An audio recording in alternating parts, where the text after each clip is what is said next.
This is Neil Schneider from meant to be seen at CES 2019. I keep reminding myself of this, 2019. To my immediate right is Josh Wirt. He's CEO of Basemark. Welcome to the program, Josh. Thank you. It's great to be here. So tell us, I've interviewed Basemark a few times over the years. Just for those unfamiliar, what does Basemark do? So Basemark is all about enhancing performance, particularly of the GPU and other SoCs. So now, when I first knew Basemark, they specialized in benchmarking. Is that still the case? So benchmark is one of our core. We have three pillars. We have benchmark and other testing tools, specifically right now around the graphics processing unit. We also have our own IP. We have a RockSolid graphics and compute engine that speeds up performance of specific chipsets. And we also do some service work, both in design and engineering. And there as well, it's about enhancing performance. Okay, good stuff. So for those unfamiliar, in the benchmarking world, what do you specialize in testing?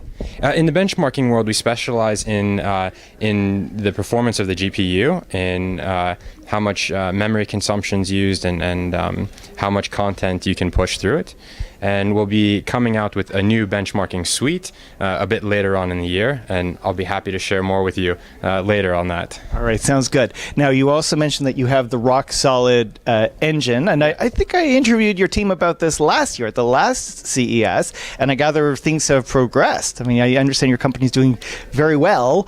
It's the RockSolid Engine? Yes, so RockSolid is both a graphics and a compute engine. It's the core of our benchmark for the GPU. And our benchmark, one of the defining features is that it's API and platform agnostic. So we can run the same workload on DirectX, on Linux, on Windows, on Android.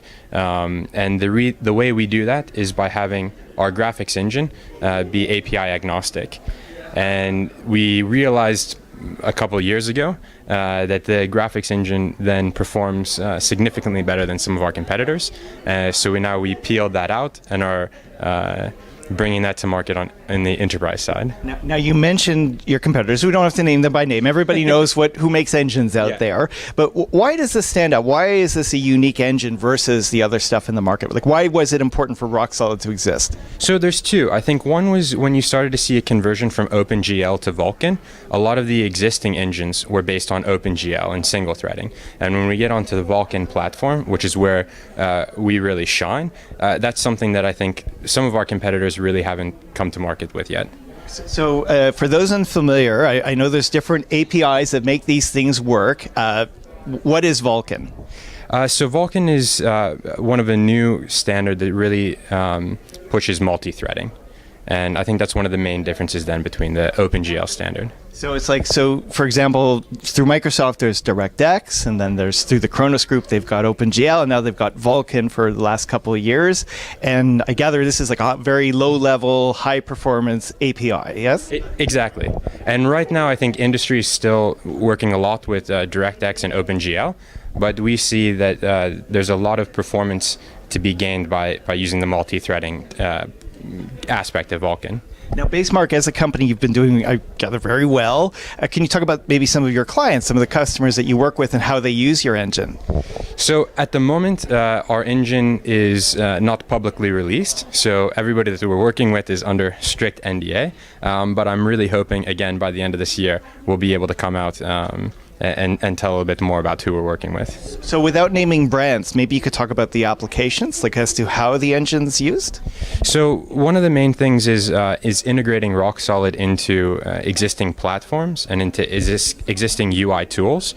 So what we really want to do is allow developers to build assets in whatever format and program that they're used to. And then when you want to run them in real time on a specific hardware set, then we can push that to our RockSolid engine. Okay. So maybe I could rephrase. let's say when you are ready to release, when you are ready to go public, who would your ideal clients be, and why would they be your ideal clients? So on the graphics side, it's anybody with a screen. We'll hopefully see ourselves in a mobile phone platform. We'll also see ourselves integrating into new AR and VR platforms. And then one of the newest sectors for us is automotive. So why is automotive important? Automotive is, we have, going back in our previous companies, some strong relationships with the automotive industry. So that's one reason. The other is the compute side of our graphics engine, or a graphics and compute engine. And in autonomous driving, you see there's a lot of data coming in from a slew of sensors that needs to be handled efficiently. And typically in automotive, you're working with pretty limited hardware sets. And that's where we see our biggest performance gains.